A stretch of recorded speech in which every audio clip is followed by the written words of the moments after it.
oui, mais pourquoi Monsieur Gérard Collomb, vous êtes accusé de propagation d'informations mensongères et de mise en danger de la vie d'autrui. La parole est à l'accusation. Monsieur le juge, nous avons eu la surprise le 13 février 2015 de voir sur une chaîne nationale française, Canal+, dans l'émission Le Petit Journal, Monsieur Collomb prétendre à plusieurs reprises qu'à Lyon, il n'y avait pas de pollution. Fait aggravant, cette émission, tournée le 5 février 2015, a été diffusée pendant un pic et à une alerte de pollution aux particules fines.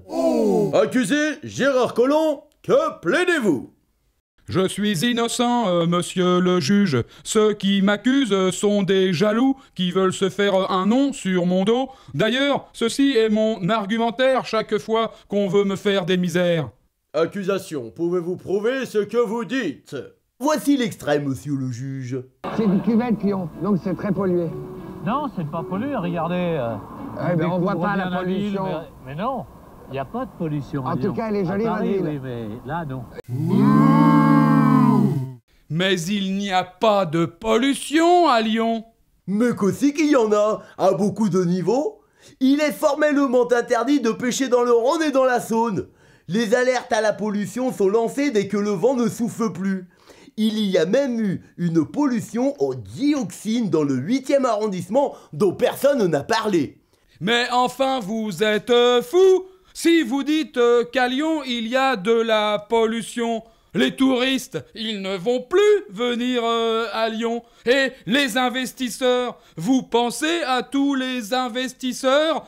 Qui va acheter des bureaux dans les tours géantes que nous sommes en train de construire s'ils découvrent que leurs bureaux sont au beau milieu d'un nuage de pollution?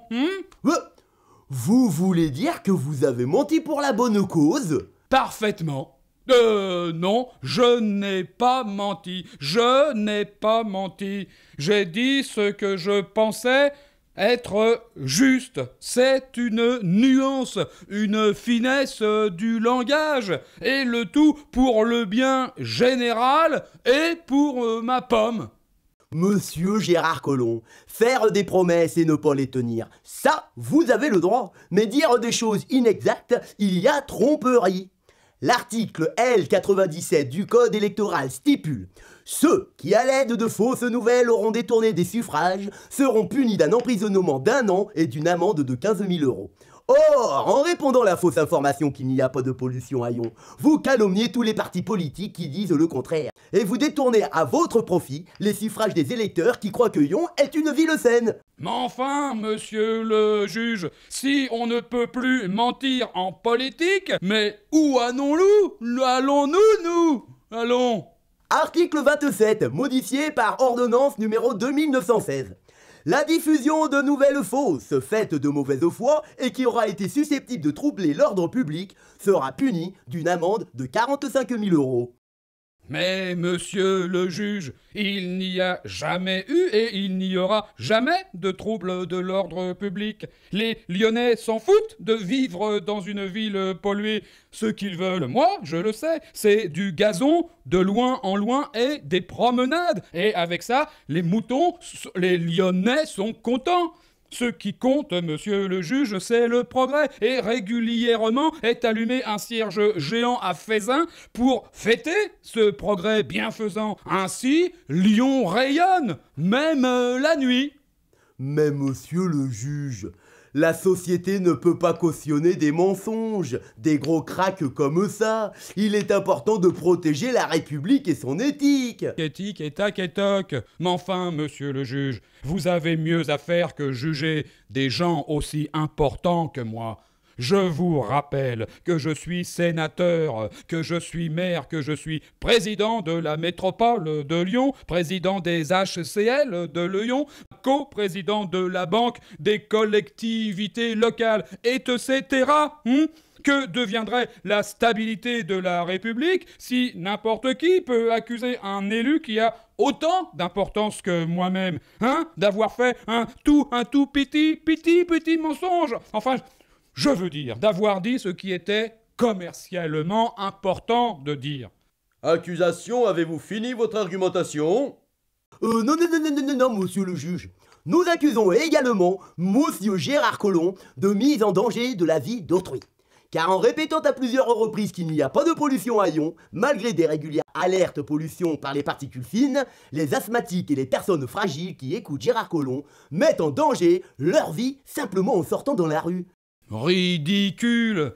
S'il y avait des morts à cause des épisodes de pollution, cela se saurait.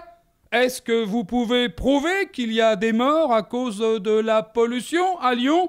Il y a des études qui montrent que... Oui, mais des études faites à Lyon, il y en a? Non. Mais qui les financerait? La mairie? Et vous connaissez une personne morte des suites de la pollution qui est venue ensuite porter plainte contre moi? Non. Et ceci est la preuve qu'il n'y a ni mise en danger, ni pollution à Lyon.